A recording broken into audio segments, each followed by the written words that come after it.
نحمده ونصلي على رسوله الكريم فأعوذ بالله من الشيطان الرجيم بسم الله الرحمن الرحیم۔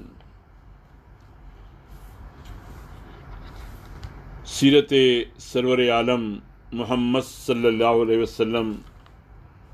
کا مسلسل مطالعہ کر رہے ہیں۔ اس موضوع پر پچھلی نشست میں ایک عنوان سے غور کر رہے تھے، اور وہ تھا کہ بعثت سرور عالم صلی اللہ علیہ وسلم کے متعلق تورات و انجیل کی پیش گوئیاں۔ اس کا ایک حصہ ہم نے کل اس کا مطالعہ کیا تھا، آج آگے کچھ اور باتیں کی جاتی ہیں۔ نجاشی کی شہادت کے بارے میں کہا گیا، اس سے بھی قدیم تر تاریخی شہادت حضرت عبداللہ بن مسعود رضی اللہ تعالیٰ عنہ کی یہ روایت ہے کہ مہاجرین حبشہ کو جب نجاشی نے اپنے دربار میں بلایا اور حضرت جعفر بن ابی طالب رضی اللہ عنہ سے رسول اللہ صلی اللہ علیہ وسلم کی تعلیمات سنی تو اس نے کہا، مرحبا تم کو اور اس ہستی کو جس کے ہاں سے تم آئے ہو۔ میں گواہی دیتا ہوں کہ وہ اللہ کے رسول ہیں، اور وہی ہیں جن کا ذکر ہم انجیل میں پاتے ہیں، اور وہی ہیں جن کی بشارت عیسیٰ ابن مریم نے دی تھی۔ رواہ المسند احمد۔ یہ قصہ احادیث میں خود حضرت جعفر رضی اللہ تعالیٰ عنہ اور ام سلمہ رضی اللہ تعالیٰ عنہا سے بھی منقول ہوا ہے۔ اس سے نہ صرف یہ بات ثابت ہوتی ہے کہ 7ویں صدی کے آغاز میں نجاشی کو یہ معلوم تھا کہ حضرت عیسیٰ علیہ السلام ایک نبی کی پیش گوئی کر کے گئے ہیں، بلکہ بھی ثابت ہوتا ہے کہ اس نبی کی ایسی صاف نشاندہی انجیل میں موجود تھی جس کی وجہ سے نجاشی کو یہ رائے قائم کرنے میں کوئی تعامل نہ ہوا کہ محمد صلی اللہ علیہ وسلم ہی وہ نبی ہیں۔ البتہ اس روایت سے یہ نہیں معلوم ہوتا کہ حضرت عیسیٰ علیہ السلام کی اس بشارت کے متعلق نجاشی کا ذریعہ معلومات یہی انجیل یوحنا تھی یا کوئی اور ذریعہ بھی اس کو جاننے کا اس وقت موجود تھا۔ ایک اور شہادت انجیل برنباس میں ہے۔ حقیقت یہ ہے کہ صرف رسول اللہ صلی اللہ علیہ وسلم ہی کے بارے میں حضرت عیسیٰ علیہ السلام کی پیش گوئیوں کو نہیں، خود حضرت عیسیٰ علیہ السلام کے اپنے صحیح حالات اور آپ کی صحیح تعلیمات کو جاننے کا بھی معتبر ذریعہ وہ 4 انجیلیں نہیں ہیں جن کو مسیحی کلیسا نے معتبر و مسلم اناجیل قرار دے رکھا ہے، بلکہ اس کا زیادہ قابل اعتماد ذریعہ وہ انجیل برناباس ہے جسے کلیسا غیر قانونی اور مشکوک الصحت کہتا ہے۔ عیسائیوں نے اسے چھپانے کا بڑا اہتمام کیا ہے، صدیوں تک یہ دنیا سے ناپید رہی۔ 16ویں صدی میں اس کے اطالوی ترجمے کا صرف ایک نسخہ پوپ سکسٹس کے کتب خانے میں پایا جاتا تھا، اور کسی کو اس کے پڑھنے کی اجازت نہ تھی۔ 18ویں صدی کے آغاز میں وہ ایک شخص جان ٹولینٹ کے ہاتھ لگا، پھر مختلف ہاتھوں میں گشت کرتا ہوا 1738 عیسوی میں ویانا کی امپیریل لائبریری میں پہنچ گیا۔ 1907 میں اسی نسخے کا انگریزی ترجمہ آکسفورڈ کے کلیرنڈن پریس سے شائع کیا گیا، مگر غالباً اس کی اشاعت کے بعد فوراً ہی عیسائی دنیا میں یہ احساس پیدا ہو گیا کہ یہ کتاب تو اس مذہب کی جڑ ہی کاٹ دے رہی ہے جسے حضرت عیسیٰ علیہ السلام کے نام سے منسوب کیا جاتا ہے، اس لیے اس کے مطبوعہ نسخے کسی خاص تدبیر سے غائب کر دیے گئے، اور پھر کبھی اس کی اشاعت کی نوبت نہ آ سکی۔ دوسرا ایک نسخہ اسی اطالوی ترجمے سے اسپینی زبان میں منتقل کیا ہوا 18ویں صدی میں پایا جاتا ہے، جس کا ذکر جارج سیل نے اپنی انگریزی ترجمہ قرآن کے مقدمے میں کیا ہے، مگر وہ بھی کہیں غائب کر دیا گیا، اور آج بھی اس کا بھی کہیں پتہ نشان نہیں ملتا۔ مجھے آکسفورڈ سے شائع شدہ انگریزی ترجمے کی ایک فوٹو اسٹیٹ کاپی دیکھنے کا اتفاق ہوا ہے، اور میں نے اسے لفظ بہ لفظ پڑھا ہے۔ میرا احساس یہ ہے کہ یہ ایک بہت بڑی نعمت ہے جس سے عیسائیوں نے محض تعصب اور ضد کی بنا پر اپنے آپ کو محروم کر رکھا ہے۔ مسیحی لٹریچر میں اس انجیل کا جہاں کہیں ذکر آتا ہے اسے یہ کہہ کر رد کر دیا جاتا ہے کہ یہ ایک جعلی انجیل ہے جسے شاید کسی مسلمان نے تصنیف کر کے برناباس کی طرف منسوب کر دیا ہے، لیکن یہ ایک بہت بڑا جھوٹ ہے جو صرف اس بنا پر بول دیا گیا ہے کہ اس میں جگہ جگہ بصراحت نبی صلی اللہ علیہ وسلم کے متعلق پیش گوئیاں ملتی ہیں۔ اول تو اس انجیل کو پڑھنے ہی سے صاف معلوم ہو جاتا ہے کہ یہ کتاب کسی مسلمان کی تصنیف کردہ نہیں ہو سکتی۔ دوسرے، اگر یہ کسی مسلمان نے لکھی ہوتی تو مسلمانوں میں یہ کثرت سے پھیلی ہوئی ہوتی اور علماء اسلام کی تصنیفات میں بکثرت اس کا ذکر پایا جاتا، مگر یہاں صورتحال یہ ہے کہ جارج سیل کے انگریزی مقدمہ قرآن سے پہلے مسلمانوں کو سرے سے اس کے وجود تک کا علم نہ تھا۔ طبری، یعقوبی، مسعودی، البیرونی، ابن حزم، ابن تیمیہ اور دوسرے مصنفین جو مسلمانوں میں مسیحی لٹریچر پر وسیع اطلاع رکھنے والے تھے، ان میں سے کسی کے ہاں بھی مسیحی مذہب پر بحث کرتے ہوئے انجیل برناباس کی طرف اشارہ تک نہیں ملتا۔ دنیا اسلام کے کتب خانوں میں جو کتابیں پائی جاتی ہیں ان کی بہترین فہرستیں ابن ندیم کی الفہرست اور حاجی خلیفہ کی کشف الظنون میں ہیں، اور وہ بھی اس کے ذکر سے خالی ہیں۔ 19ویں صدی سے پہلے کسی مسلمان عالم نے انجیل برناباس کا نام تک نہیں لیا ہے۔ تیسری اور سب سے بڑی دلیل اس بات کے جھوٹ ہونے کی یہ ہے کہ نبی صلی اللہ علیہ وسلم کی پیدائش سے بھی 75 سال پہلے پوپ گلاسیس اول کے زمانے میں بد عقیدہ اور گمراہ کن کتابوں کی جو فہرست مرتب کی گئی تھی اور ایک پاپائی فتوے کے ذریعے سے جن کا پڑھنا ممنوع کر دیا گیا تھا، ان میں انجیل برناباس بھی شامل تھی۔ سوال یہ ہے کہ اس وقت کون سا مسلمان تھا جس نے یہ جعلی انجیل تیار کی تھی؟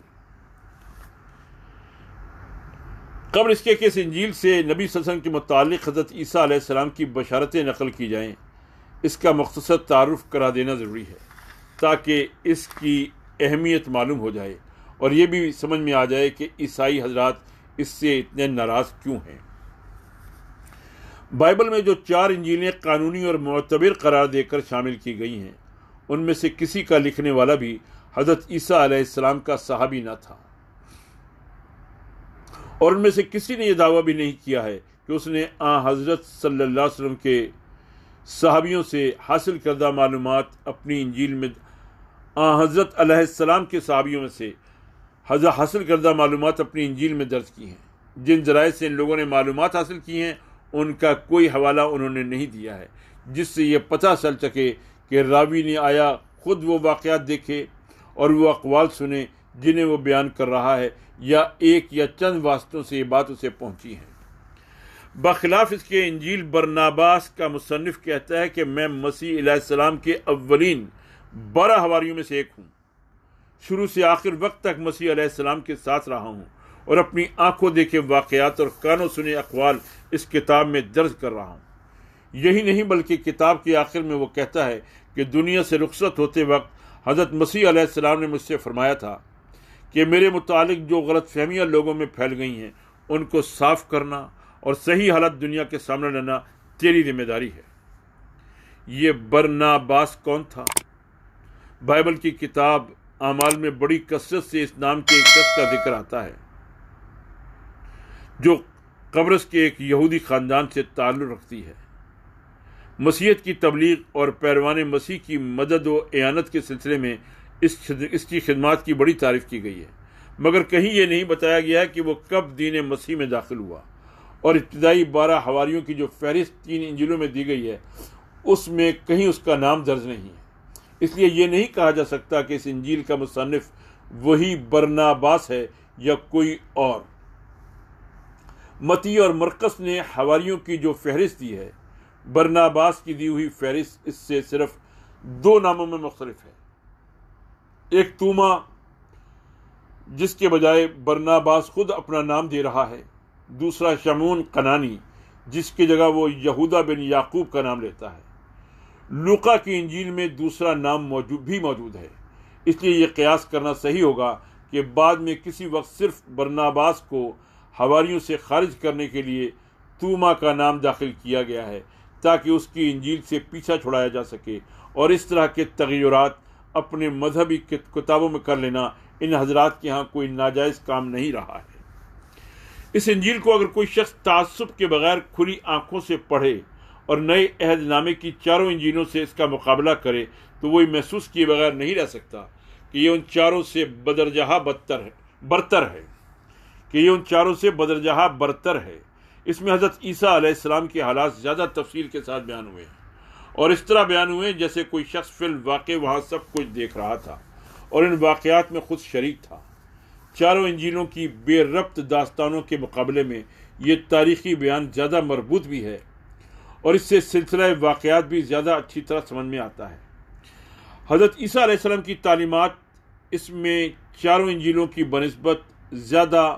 واضح، مفصل اور مؤثر طریقے سے بیان ہوئی ہیں۔ توحید کی تعلیم، شرک کی تردید، صفات باری تعالی، عبادات کی روح اور اخلاق فاضلہ کے مضامین اس میں بڑے ہی پرزور اور مدلل اور مفصل ہیں۔ جن سبق آموز تمثیلات کے پیرائے میں مسیح نے یہ مضامین بیان کیے ہیں، ان کا عشر اشیر بھی چاروں انجیلوں میں نہیں پایا جاتا۔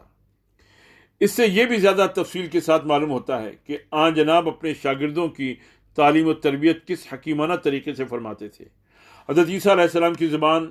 طرز بیان اور تربیت اور مزاج سے کوئی شخص اگر کچھ بھی آشنا ہو تو وہ اس انجیل کو پڑھ کر یہ ماننے پر مجبور ہوگا کہ یہ کوئی جعلی داستان نہیں ہے جو بعد میں کسی نے گھڑ لی ہو، بلکہ اس میں حضرت مسیح علیہ السلام اناجیل اربع کی بنسبت اپنی اصل شان میں بہت زیادہ نمایاں ہو کر ہمارے سامنے آتے ہیں، اور اس میں تعدادات کا نام و نشان بھی نہیں ہے جو اناجیل اربع میں ان کے مختلف اقوال کے درمیان پایا جاتا ہے۔ اس انجیل میں حضرت عیسیٰ علیہ السلام کی زندگی اور آپ کی تعلیمات ٹھیک ٹھیک ایک نبی کی زندگی اور تعلیمات کے مطابق نظر آتی ہیں۔ وہ اپنے آپ کو ایک نبی کی حیثیت سے پیش کرتے ہیں، تمام پچھلے انبیاء اور کتابوں کی تصدیق کرتے ہیں، صاف کہتے ہیں کہ انبیاء علیہ السلام کی تعلیمات کے سوا معرفت حق کا کوئی دوسرا ذریعہ نہیں ہے، اور جو انبیاء کو چھوڑتا ہے وہ دراصل خدا کو چھوڑتا ہے۔ توحید، رسالت اور آخرت کے ٹھیک وہی عقائد پیش کرتے ہیں جن کی تعلیم تمام انبیاء نے دی ہے۔ نماز، روزے اور زکوٰۃ کی تلقین کرتے ہیں۔ ان کی نمازوں کا جو ذکر بکثرت مقام پر برناباس نے کیا ہے، اس سے پتہ چلتا ہے کہ یہی فجر، ظہر، عصر، مغرب، عشاء اور تہجد کے اوقات تھے جن میں وہ نماز پڑھتے تھے، اور ہمیشہ نماز سے پہلے وضو فرماتے تھے۔ انبیاء میں سے وہ حضرت داؤد علیہ السلام و سلیمان علیہ السلام کو نبی قرار دیتے ہیں، حالانکہ یہودیوں اور عیسائیوں نے ان کو انبیاء کی فہرست سے خارج کر رکھا ہے۔ حضرت اسماعیل علیہ السلام کو ذبیح قرار دیتے تھے، اور ایک یہودی عالم سے اقرار کراتے ہیں فی الواقع ذبیح حضرت اسماعیل علیہ السلام ہی تھے، اور بنی اسرائیل نے زبردستی کھینچ تان کر کے حضرت اسحاق علیہ السلام کو ذبیح بنا رکھا ہے۔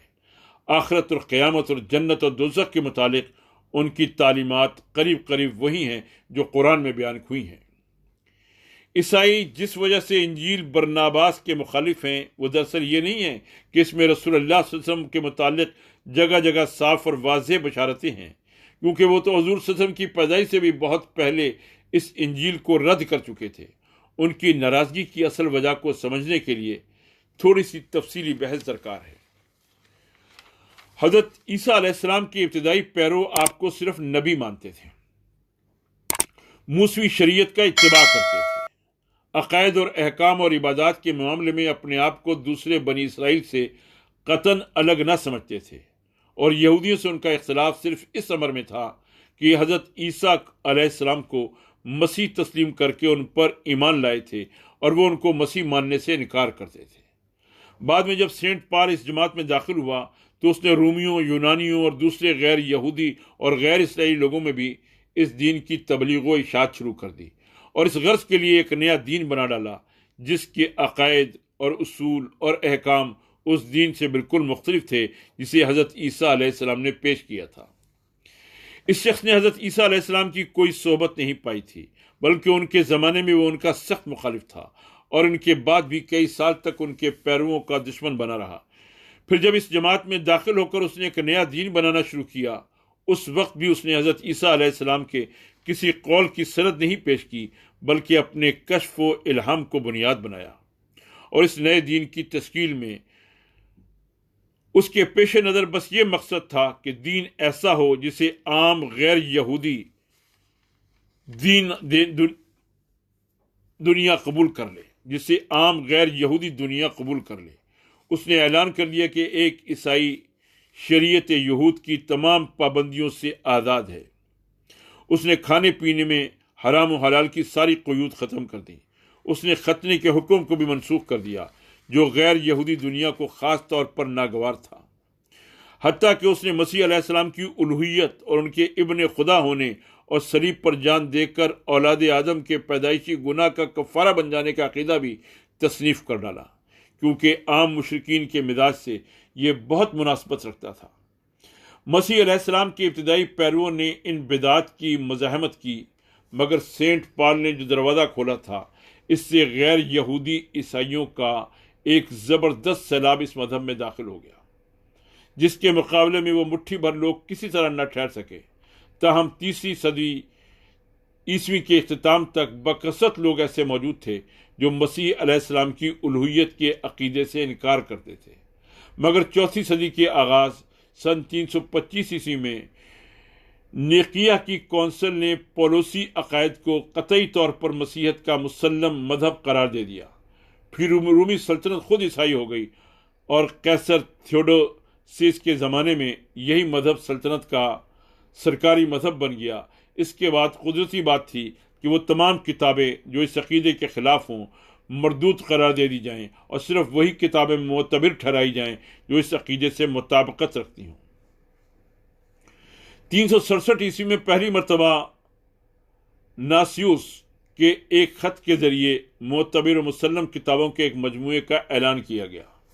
پھر اس کی توثیق 382 عیسوی میں پوپ ڈیمیسس کے زیر صدارت ایک مجلس نے کی، اور 5ویں صدی کے آخر میں پوپ گلاسیس نے اس مجموعے کو مسلم قرار دینے کے ساتھ ساتھ ان کتابوں کی ایک فہرست مرتب کر دی جو غیر مسلم تھیں۔ حالانکہ جن پولوسی عقائد کو بنیاد بنا کر مذہبی کتابوں کے معتبر اور غیر معتبر ہونے کا یہ فیصلہ کیا گیا تھا، ان کے متعلق کبھی کوئی عیسائی عالم یہ دعویٰ نہیں کر سکا ہے کہ ان میں سے کسی عقیدے کی تعلیم خود حضرت عیسیٰ علیہ السلام نے دی تھی، بلکہ معتبر کتابوں کے مجموعے میں جو انجیلیں شامل ہیں، خود ان میں بھی حضرت عیسیٰ علیہ السلام کے اپنے کسی قول سے ان عقائد کا ثبوت نہیں ملتا۔ انجیل برناباس ان غیر مسلم کتابوں میں اس لیے شامل کی گئی کہ وہ مسیحیت کے سرکاری عقیدے کے بالکل خلاف تھی۔ اس کا مصنف کتاب کے آغاز ہی میں اپنا مقصد تصنیف یہ بیان کرتا ہے کہ ان لوگوں کے خیالات کی اصلاح کی جائے جو شیطان کے دھوکے میں آ کر یسوع کو ابن اللہ قرار دیتے ہیں، ختنے کو غیر ضروری ٹھہراتے ہیں اور حرام کھانوں کو حلال کر دیتے ہیں، جن میں سے ایک دھوکہ کھانے والا پولس بھی ہے۔ وہ بتاتا ہے کہ جب حضرت عیسیٰ علیہ السلام دنیا میں موجود تھے، اس زمانے میں ان کے معجزات کو دیکھ کر سب سے پہلے مشرک رومی سپاہیوں نے ان کو خدا اور بعض نے خدا کا بیٹا کہنا شروع کیا۔ پھر یہ چھوٹ بنی اسرائیل کی عوام کو بھی لگ گئی۔ اس پر حضرت عیسیٰ علیہ السلام سخت پریشان ہوئے۔ انہوں نے بار بار نہایت شدت کے ساتھ اپنے متعلق اس غلط عقیدے کی تردید کی، اپنے شاگردوں کو بھیجا اور ان کی دعا سے شاگردوں کے ہاتھوں بھی وہی معجزے صادر کرائے گئے جو خود حضرت عیسیٰ علیہ السلام سے صادر ہوتے تھے، تاکہ لوگ اس غلط خیال سے باز آ جائیں کہ جس شخص سے یہ معجزے صادر ہو رہے ہیں وہ خدا یا خدا کا بیٹا ہے۔ اس سلسلے میں وہ حضرت عیسیٰ علیہ السلام کی مفصل تقریریں نقل کرتا ہے، جن میں انہوں نے بڑی سختی کے ساتھ اس غلط عقیدے کی تردید کی اور جگہ جگہ یہ بتایا کہ آن جناب اس گمراہی کے پھیلنے پر کس قدر پریشان تھے۔ مزید برآں وہ اس پولوسی عقیدے کی بھی صاف صاف تردید کرتا ہے کہ مسیح علیہ السلام نے صلیب پر جان دی تھی۔ وہ اپنے چشم دید حالات یہ بیان کرتا ہے کہ جب یہودا اسکریوتی یہودیوں کے سردار کاہن سے رشوت لے کر حضرت عیسیٰ علیہ السلام کو گرفتار کرنے کے لیے سپاہیوں کو لے کر آیا، تو اللہ تعالیٰ کے حکم سے 4 فرشتے آن جناب علیہ السلام کو اٹھا لے گئے اور یہودا اسکریوتی کی شکل اور آواز بالکل وہی کر دی گئی جو حضرت عیسیٰ علیہ السلام کی تھی۔ صلیب پر وہی چڑھایا گیا تھا، نہ کہ حضرت عیسیٰ علیہ السلام۔ اس طرح یہ انجیل پولوسی مسیحیت کی جڑ کاٹ دیتی ہے اور قرآن کے بیان کی پوری توثیق کرتی ہے، حالانکہ نزول قرآن سے 115 سال پہلے اس کے ان بیانات ہی کی بنا پر مسیح پادری اسے رد کر چکے تھے۔ اس بحث سے یہ بات واضح ہو جاتی ہے کہ انجیل برناباس در حقیقت اناجیل اربع سے زیادہ معتبر انجیل ہے۔ مسیح علیہ السلام کی تعلیمات اور سیرت اور اقوال کی صحیح ترجمانی کرتی ہے، اور یہ عیسائیوں کی اپنی بدقسمتی ہے کہ اس انجیل کے ذریعے سے اپنے عقائد کی تصحیح اور حضرت مسیح علیہ السلام کی اصل تعلیمات کو جاننے کا جو موقع ان کو ملا تھا اسے محض ضد کی بنا پر انہوں نے کھو دیا۔ اس کے بعد ہم پورے اطمینان کے ساتھ وہ بشارتیں نقل کر سکتے ہیں جو رسول اللہ صلی اللہ علیہ وسلم کے بارے میں برناباس نے حضرت عیسیٰ علیہ السلام سے روایت کی ہیں۔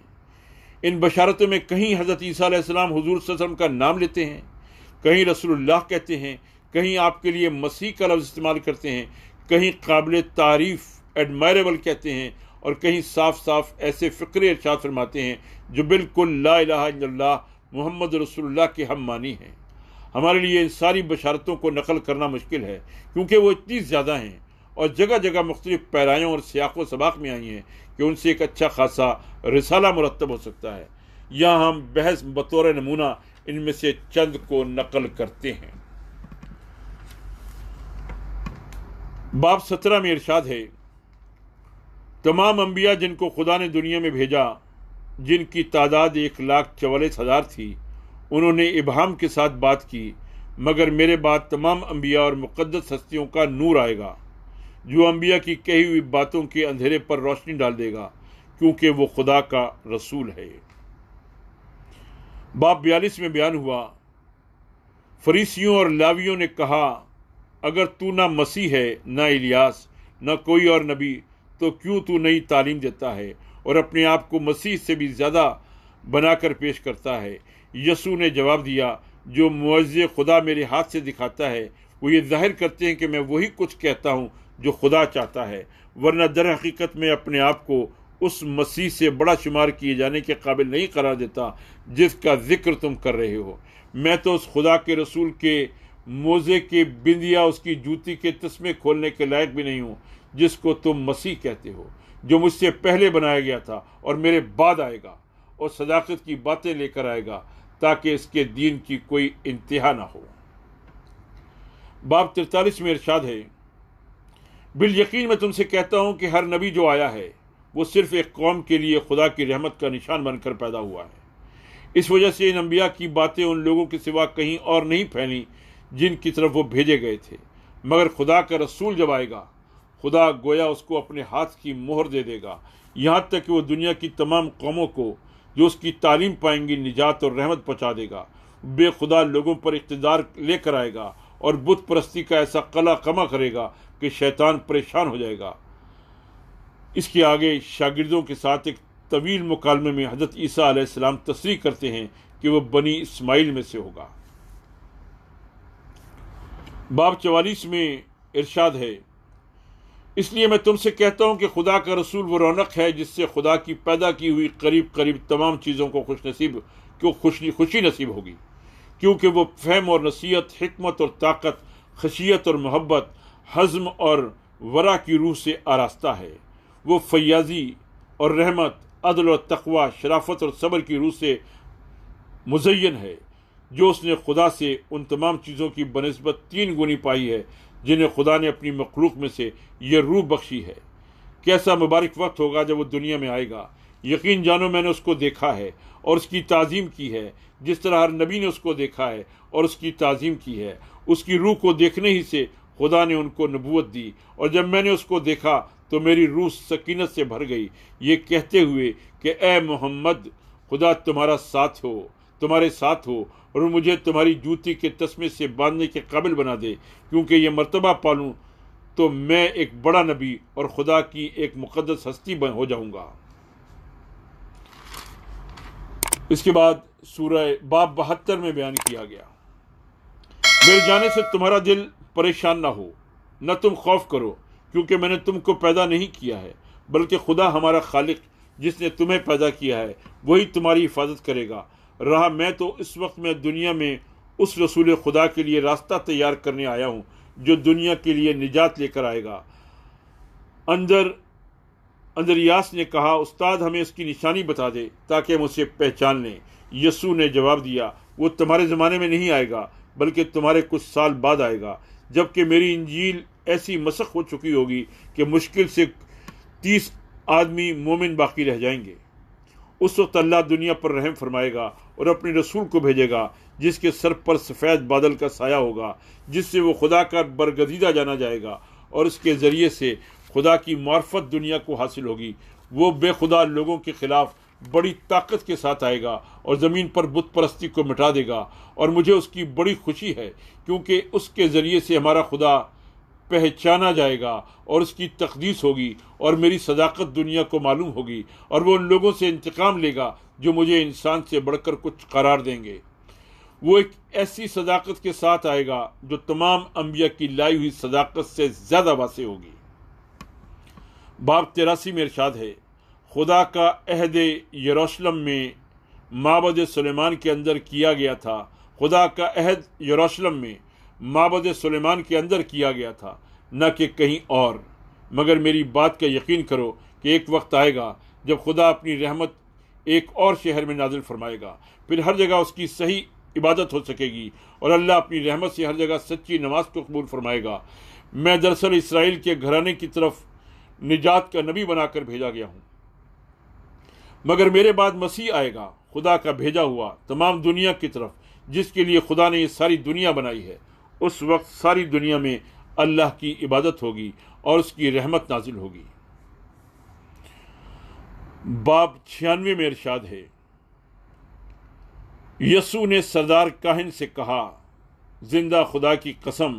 جس کے حضور میری جان حاضر ہے، میں وہ مسیح نہیں ہوں جس کی آمد کا تمام دنیا کی قومیں انتظار کر رہی ہیں،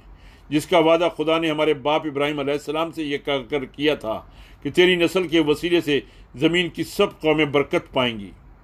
مگر جب خدا نے مجھے دنیا سے لے جائے گا تو شیطان پھر یہ بغاوت برپا کرے گا کہ ناپرہیزگار لوگ مجھے خدا اور خدا کا بیٹا مانیں۔ اس کی وجہ سے میری باتوں اور میری تعلیمات کو مسخ کر دیا جائے گا، یہاں تک کہ بمشکل 30 صاحب ایمان باقی رہ جائیں گے۔ اس وقت خدا دنیا پر رحم فرمائے گا اور اپنا رسول بھیجے گا جس کے لیے اس نے دنیا کی یہ ساری چیزیں بنائی ہیں، جو قوت کے ساتھ جنوب سے آئے گا اور بتوں کو بت پرستوں کے ساتھ برباد کر دے گا، جو شیطان سے وہ اقتدار چھین لے گا جو اس نے انسانوں پر حاصل کر لیا ہے۔ وہ خدا کی رحمت ان لوگوں کی نجات کے لیے اپنے ساتھ لائے گا جو اس پر ایمان لائیں گی، اور مبارک ہے وہ جو اس کی باتوں کو مانے۔ باب 97 میں ارشاد ہے، سردار کاہن نے پوچھا، کیا خدا کے اس رسول کے بعد دوسرے نبی بھی آئیں گے؟ یسوع نے جواب دیا، اس کے بعد خدا کے بھیجے ہوئے سچے نبی نہیں آئیں گے، مگر بہت سے جھوٹے نبی آ جائیں گے، جن کا مجھے بڑا غم ہے، کیونکہ شیطان خدا کے عادلانہ فیصلے کی وجہ سے ان کو اٹھائے گا، اور وہ میری انجیل کے پردے میں اپنے آپ کو چھپائیں گے۔ باب 97 ہی میں ارشاد ہے، سردار کاہن نے پوچھا کہ وہ مسیح کس نام سے پکارا جائے گا اور کیا نشانیاں اس کی آمد کو ظاہر کریں گی؟ یسوع نے جواب دیا، اس مسیح کا نام قابل تعریف ہے،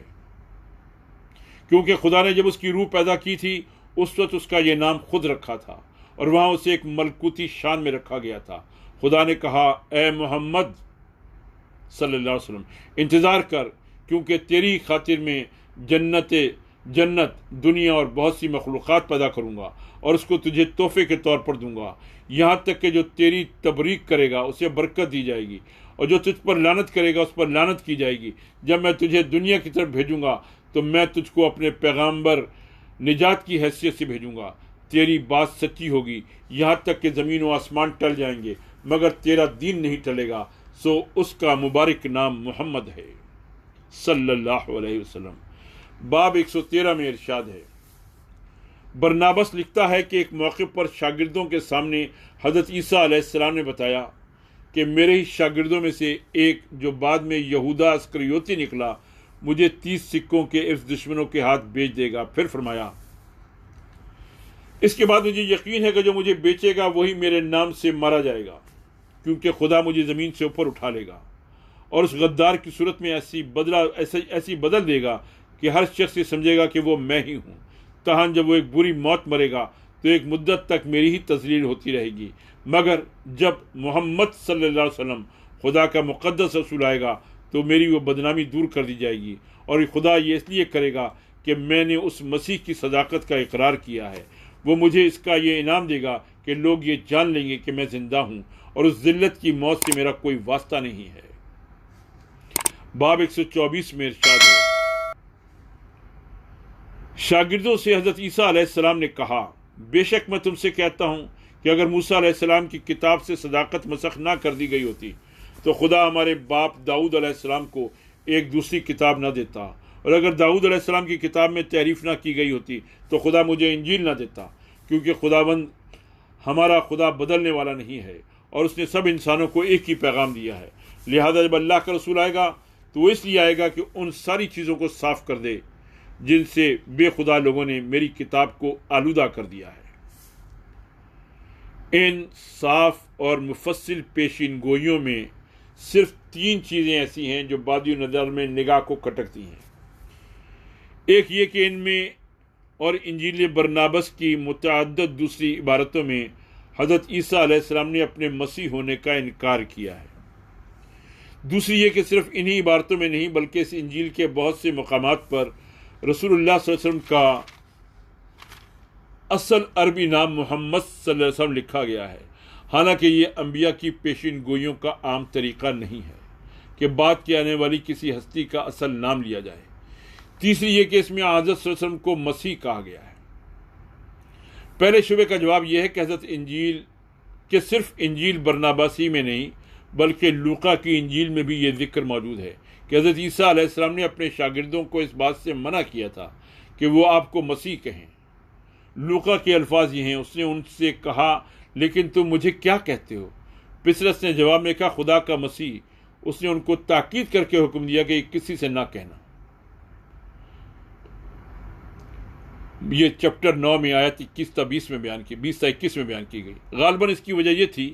کہ بنی اسرائیل جس مسیح کے منتظر تھے اس کے متعلق ان کا خیال تھا کہ وہ تلوار کے زور سے دشمنان حق کو مغلوب کرے گا۔ اس لیے حضرت عیسیٰ علیہ السلام نے فرمایا کہ وہ مسیح میں نہیں ہوں بلکہ وہ میرے بعد آنے والا ہے۔ دوسرے شبے کا جواب یہ ہے کہ برناباس کا جو اطالوی ترجمہ اس وقت دنیا میں موجود ہے اس کے اندر تو حضور صلی اللہ علیہ وسلم کا نام بے شک محمد صلی اللہ علیہ وسلم لکھا ہوا ہے، مگر یہ کسی کو بھی معلوم نہیں ہے کہ کتاب کن کن زبانوں سے ترجمہ در ترجمہ ہوتی ہوئی اطالوی زبان میں پہنچی ہے۔ ظاہر ہے کہ اصل انجیل برناباس سریانی زبان میں ہوگی، کیونکہ وہ حضرت عیسیٰ علیہ السلام اور ان کے ساتھیوں کی زبان تھی۔ اگر وہ اصل کتاب دستیاب ہوتی تو دیکھا جا سکتا تھا کہ اس میں حضرت صلی اللہ علیہ وسلم کا اسم گرامی کیا لکھا گیا تھا۔ اب جو کچھ قیاس کیا جا سکتا ہے وہ یہ ہے کہ اصل میں تو حضرت عیسیٰ علیہ السلام نے لفظ منحمنہ استعمال کیا ہوگا، جیسا کہ ہم ابن اسحاق کے دیے ہوئے انجیل یوحنا کے حوالے سے بتا چکے ہیں۔ پھر مختلف ترجموں نے اپنی اپنی زبانوں میں اس کے ترجمے کر دیے ہوں گے۔ اس کے بعد غالباً کسی مترجم نے یہ دیکھ کر پیشین گوئی میں آنے والے کا جو نام بتایا گیا ہے وہ بالکل لفظ محمد کا ہم معنی ہے، آپ کا یہی اسم گرامی لکھ دیا گیا ہوگا۔ اس لیے صرف اس نام کی تصریح یہ شبہ پیدا کرنے کے لیے ہرگز کافی نہیں ہے کہ پوری انجیل برناباس کسی مسلمان نے جعلی تصنیف کر دی ہے۔ تیسرے شبے کا جواب یہ ہے کہ اس لفظ مسیح در حقیقت ایک اسرائیلی اصطلاح ہے جسے قرآن مجید میں مخصوص طور پر حضرت عیسیٰ علیہ السلام کے لیے صرف اس بنا پر استعمال کیا گیا ہے کہ یہودی ان کے مسیح ہونے کا انکار کرتے تھے، ورنہ یہ نہ قرآن کی اصطلاح ہے، نہ قرآن میں کہیں اس کو اسرائیلی اصطلاح کے معنوں میں استعمال کیا گیا ہے۔ اس لیے رسول اللہ صلی اللہ علیہ وسلم کے حق میں اگر حضرت عیسیٰ علیہ السلام نے لفظ مسیح استعمال کیا ہوا اور قرآن میں آپ کے لیے یہ لفظ استعمال نہ کیا گیا ہو تو اس سے یہ نتیجہ نہیں نکالا جا سکتا کہ انجیل برناباس آپ کی طرف سے کوئی ایسی چیز منسوب کرتی ہے جس سے قرآن انکار کرتا ہے۔ دراصل بنی اسرائیل کے یہاں قدیم طریقہ یہ تھا کہ کسی چیز یا کسی شخص کو جب کسی مقدس مقصد کے مقصد کے لیے مختص کیا جاتا تھا تو اس چیز پر یا اس شخص کے سر پر تیل مل کر اسے متبرک کر دیا جاتا تھا۔ عبرانی زبان میں تیل ملنے کے اس فعل کو مسح کہتے تھے، اور جس پر یہ ملا جاتا تھا اسے مسیح کہا جاتا تھا۔ عبادت گاہ کے ظروف اس طریقے سے مسح کر کے عبادت کے لیے وقف کیے جاتے تھے۔ کاہنوں یعنی پریسٹ کو پریسٹہڈ کے منصب پر معمور کرتے وقت بھی مسح کیا جاتا تھا۔ بادشاہ اور نبی بھی جب خدا کی طرف سے بادشاہت یا نبوت کے لیے نامزد کیے جاتے تھے تو انہیں مسح کیا جاتا۔ چنانچہ بائبل کی روح سے بنی اسرائیل کی تاریخ میں بکثرت مسیح پائے جاتے ہیں۔ حضرت ہارون علیہ السلام کاہن کی حیثیت سے مسیح تھے۔ حضرت موسیٰ علیہ السلام کاہن اور نبی کی حیثیت سے، طالوت بادشاہ کی حیثیت سے، حضرت داؤد علیہ السلام بادشاہ اور نبی کی حیثیت سے، ملک صدق بادشاہ اور کاہن کی حیثیت سے، اور حضرت الیسع نبی کی حیثیت سے مسیح تھے۔ بعد میں یہ بھی ضروری نہ رہا کہ تیل مل کر ہی کسی کو معمور کیا جائے، بلکہ محض کسی کا معمور من اللہ ہونا ہی مسیح ہونے کا ہم معنی بن گیا۔ مثال کے طور پر دیکھیے، سلاطین باب 19 میں ذکر آیا کہ خدا نے حضرت الیاس علیہ السلام ایلیا کو حکم دیا کہ حرائیل کو مسح کر کے آرام یعنی دمشق کا بادشاہ ہو، اور نمسی کے بیٹے یاہو کو مسح کر کے اسرائیل کا بادشاہ ہو، اور یشا یعنی یسا کو مسح کر کے کہ تیری جگہ نبی ہو۔ ان میں سے کسی کے سر پر بھی تیل نہیں ملا گیا، بس خدا کی طرف سے ان کی ماموریت کا فیصلہ سنا دیا گیا، گویا انہیں مسح کر دینا تھا۔ پس اسرائیلی تصور کے مطابق لفظ مسیح در حقیقت مامور من اللہ کا ہم معنی تھا، اور اسی معنی میں حضرت عیسیٰ علیہ السلام نے رسول اللہ صلی اللہ علیہ وسلم کے لیے اس لفظ کو استعمال کیا تھا۔ لفظ مسیح کے اسرائیلی مفہوم کی تشریح کے لیے انسائکلوپیڈیا آف بیبلیکل لٹریچر وغیرہ کو دیکھا جا سکتا ہے۔ یہ وہ تفصیل تھی جو بعثت سرور عالم محمد صلی اللہ علیہ وسلم کے متعلق تورات و انجیل کی جو پیش گوئیاں ہیں ان کے بارے میں تفصیل تھی۔ سرور عالم صلی اللہ علیہ وسلم پوری دنیا کی مشترک میراث، پوری دنیا کی مشترک میراث۔ ہم مسلمان حضرت محمد صلی اللہ علیہ وسلم کو سرور عالم کہتے ہیں۔ سیدھی سادی زبان میں اس کا مطلب ہے دنیا کا سردار۔ ہندی میں اس کا ترجمہ جگت گرو ہوگا، اور انگریزی میں لیڈر آف دا ورلڈ۔ بظاہر یہ بہت بڑا خطاب ہے، مگر جس بلند پایہ ہستی کو یہ خطاب دیا گیا ہے اس کا کارنامہ واقعی ایسا ہے کہ اس کو سرور عالم کہنا مبالغہ نہیں، عین حقیقت ہے۔ دیکھیے، کسی شخص کو دنیا کا لیڈر کہنے کے لیے سب سے پہلی شرط یہ ہونی چاہیے کہ اس نے کسی خاص قوم یا نسل یا طبقے کی بھلائی کے لیے نہیں،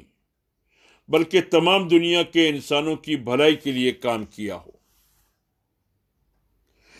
ایک محب وطن یا ایک قوم پرست لیڈر کی آپ اس حیثیت سے جتنی چاہے قدر کر لیں کہ اس نے اپنے لوگوں کی بڑی خدمت کی، لیکن اگر آپ اس کے ہم وطن یا ہم قوم نہیں ہیں تو وہ آپ کا لیڈر بہرحال نہیں ہو سکتا۔ جس شخص کی محبت، خیر خواہی اور کارگزاری سب کچھ چین یا ہسپانیہ تک محدود ہو، ایک ہندوستانی کو اس سے کیا تعلق کہ وہ اسے اپنا لیڈر مانے؟ اگر وہ اپنی قوم کو دوسروں سے افضل ٹھہراتا ہو اور دوسروں کو گرا کر اپنی قوم کو چڑھانا چاہتا ہو، تب تو دوسری قوموں کے لوگ الٹی اس سے نفرت کرنے پر مجبور ہیں۔ ساری قوموں کے انسان کسی ایک شخص کو اپنا لیڈر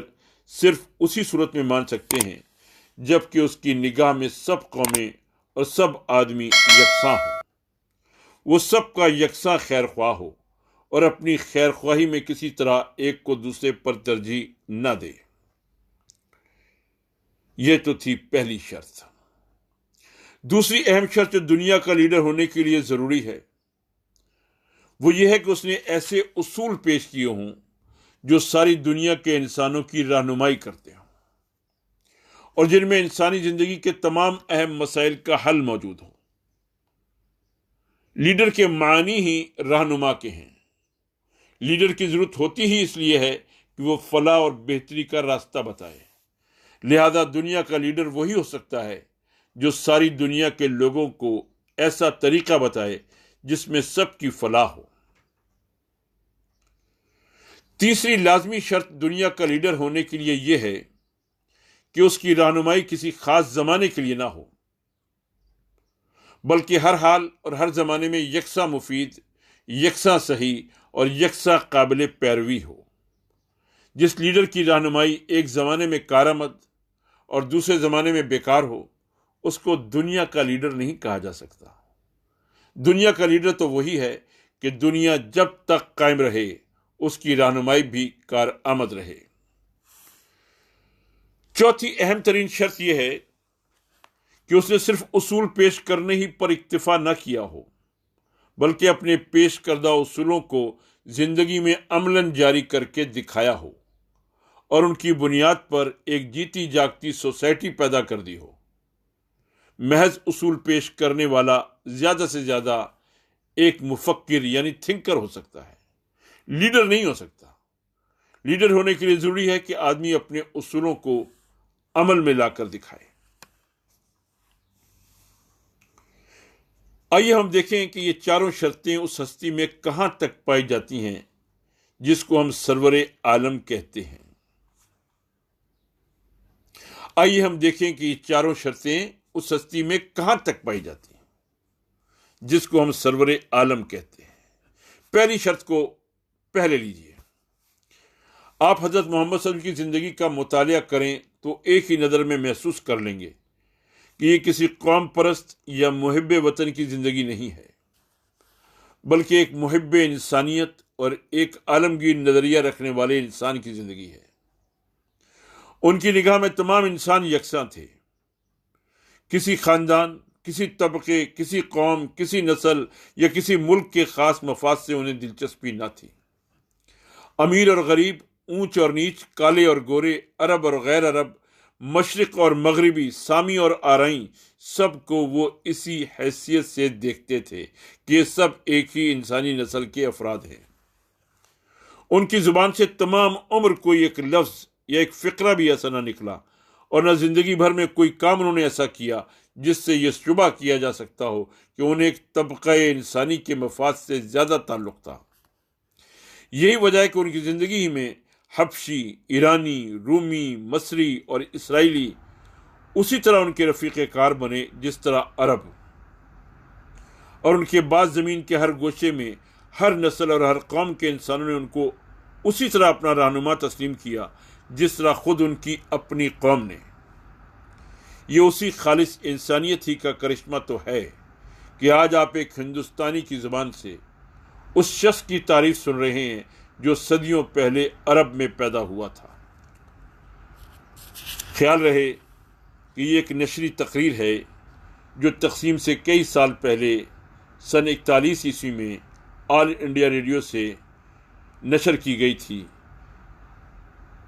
مولانا مودودی نے یہ تقریر کی تھی۔ اس کے مخاطب صرف مسلمان نہ تھے بلکہ ہندو، سکھ، عیسائی، پارسی سب تھے۔ یہ تقریر اس زمانے میں ہوئی تھی جب ہندوستان اور پاکستان دونوں ایک ملک تھے۔ اسی لیے کہا گیا یہ اسی خاص انسانیت کے کرشمہ تو ہے کہ آج آپ ایک ہندوستانی کی زبان سے اس شخص کی تعریف سن رہے ہیں جو صدیوں پہلے عرب میں پیدا ہوا تھا۔ اب دوسری اور تیسری شرط کو ایک ساتھ لیجیے۔ حضرت محمد صلی اللہ علیہ وسلم نے مخصوص قوموں اور مخصوص ملکوں کے وقتی اور مقامی مسائل سے بحث کرنے میں اپنا وقت ضائع نہیں کیا،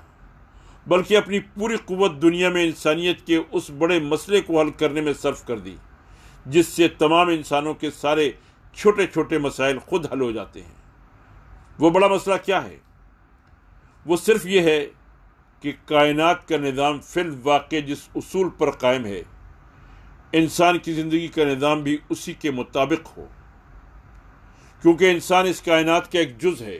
اور جز کی حرکت کا کل کے خلاف ہونا ہی خرابی کا موجب ہے۔ اگر آپ اس بات کو سمجھنا چاہتے ہیں تو اس کی آسان صورت یہ ہے کہ اپنی نگاہ کو ذرا کوشش کر کے زمان اور مکان کی قیود سے آزاد کر لیجیے اور پورے کرۂ زمین پر اس طرح نظر ڈالیے کہ ابتدا سے آج تک اور آئندہ غیر محدود زمانے تک بسنے والے تمام انسان بیک وقت آپ کے سامنے ہوں۔ پھر دیکھیے کہ انسان کی زندگی میں خرابی کی جتنی صورتیں پیدا ہوئی ہیں یا ہونی ممکن ہیں، ان سب کی جڑ کیا ہے یا کیا ہو سکتی ہے۔ اس سوال پر آپ جتنا غور کریں گے، جتنی چھان بین اور تحقیق کریں گے، حاصل یہی نکلے گا کہ انسان کی خدا سے بغاوت تمام خرابیوں کی جڑ ہے۔ انسان کی خدا سے بغاوت تمام خرابیوں کی جڑ ہے، اس لیے کہ خدا سے باغی ہو کر انسان لازمی طور پر دو صورتوں میں سے کوئی ایک ہی صورت اختیار کرتا ہے، یا تو وہ اپنے آپ کو خود مختار اور غیر ذمہ دار سمجھ کر منمانی کارروائیاں کرنے لگتا ہے، اور یہ چیز اسے ظالم بنا دیتی ہے، یا پھر وہ خدا کے سوا دوسروں کے حکم کے آگے سر جھکانے لگتا ہے، اور اس سے دنیا میں فساد کی بے شمار صورتیں پیدا ہوتی ہیں۔ ان دونوں صورتوں میں خراب نتائج کیوں نکلتے ہیں؟ اس کا سیدھا اور صاف جواب یہ ہے کہ ایسا کرنا چونکہ حقیقت کے خلاف ہے، اس لیے اس کا نتیجہ برا نکلتا ہے۔ یہ ساری کائنات فی الواقع خدا کی سلطنت ہے۔ زمین، سورج، چاند، ہوا، پانی، روشنی سب خدا کی ملک ہے، اور انسان اس سلطنت میں پیدائشی بندے کی حیثیت رکھتا ہے۔ یہ پوری سلطنت جس نظام پر چل رہی ہے، اگر انسان اس کا ایک جز ہونے کے باوجود اس سے مختلف رویہ اختیار کرے تو لامحالہ اس کا ایسا رویہ تباہ کن نتائج ہی پیدا کرے گا۔ اس کا یہ سمجھنا کہ مجھ سے اوپر کوئی مقتدر اعلیٰ نہیں ہے جس کے سامنے میں جواب دہ ہوں، واقع کے خلاف ہے۔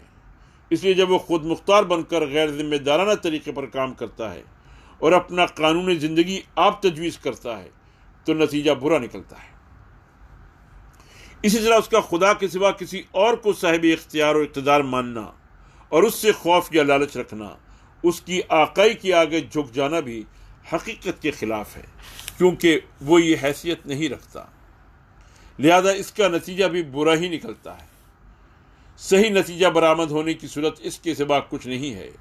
کہ زمین و آسمان میں جو حقیقی حکومت ہے، انسان اس کے سامنے سر جھکا دے، اپنی خودی و خود سری کو اس کے آگے تسلیم کر دے، اپنی اطاعت اور بندگی کو اس کے لیے خالص کر دے، اور اپنی زندگی کا ضابطہ و قانون خود بنانے یا دوسروں سے لینے کے بجائے اس سے لے۔ یہ بنیادی اصلاح کی تجویز ہے جو محمد صلی اللہ علیہ وسلم نے انسانی زندگی کے لیے پیش کی ہے۔ یہ مشرق اور مغرب کی قید سے آزاد ہے۔ روئے زمین میں جہاں جہاں انسان آباد ہیں، یہی ایک اصلاحی تجویز ان کی زندگی کی بگڑی ہوئی کل کو درست کر سکتی ہے، اور یہ ماضی و مستقبل کی قید سے بھی آزاد ہے۔ 1500 برس پہلے یہ جتنی صحیح اور کارگر تھی اتنی ہی آج ہے، اور اتنی ہی 10,000 برس بعد بھی ہوگی۔ اب آخری شرط باقی رہ جاتی ہے۔ یہ تاریخی حقیقت ہے کہ محمد صلی اللہ علیہ وسلم نے صرف خیالی نقشہ ہی پیش نہیں کیا، بلکہ اس نقشے پر ایک زندہ سوسائٹی پیدا کر کے دکھا دی۔ انہوں نے 23 برس کی مختصر مدت میں لاکھوں انسانوں کو خدا کی حکومت کے آگے سر اطاعت جھکانے پر آمادہ کر لیا، ان سے خود پرستی بھی چھڑائی اور خدا کے سوا دوسروں کی بندگی بھی، پھر ان کو جمع کر کے خالص خدا کی بندگی پر ایک نیا نظام اخلاق، نیا نظام تمدن، نیا نظام معیشت اور نیا نظام حکومت بنایا، اور تمام دنیا کے سامنے اس بات کا عملی مظاہرہ کر کے دکھا دیا کہ جو اصول وہ پیش کر رہے ہیں اس پر کیسی زندگی بنتی ہے، اور دوسرے اصولوں کی زندگی کے مقابلے میں وہ کتنی اچھی، کتنی پاکیزہ اور کتنی صالح ہے۔ یہ ہے وہ کارنامہ جس کی بنا پر ہم محمد صلی اللہ علیہ وسلم کو سرور عالم یا سارے جہاں کا لیڈر کہتے ہیں۔ ان کا یہ کام کسی خاص قوم کے لیے نہ تھا، تمام انسانوں کے لیے تھا۔ یہ انسانیت کی مشترک میراث ہے جس پر کسی کا حق کسی دوسرے سے کم یا زیادہ نہیں ہے، جو چاہے اس میراث سے فائدہ اٹھائے۔ میں نہیں سمجھتا کہ اس کے خلاف کسی کو تعصب رکھنے کی آخر کیا وجہ ہو سکتی ہے۔ وما علینا الا البلاغ۔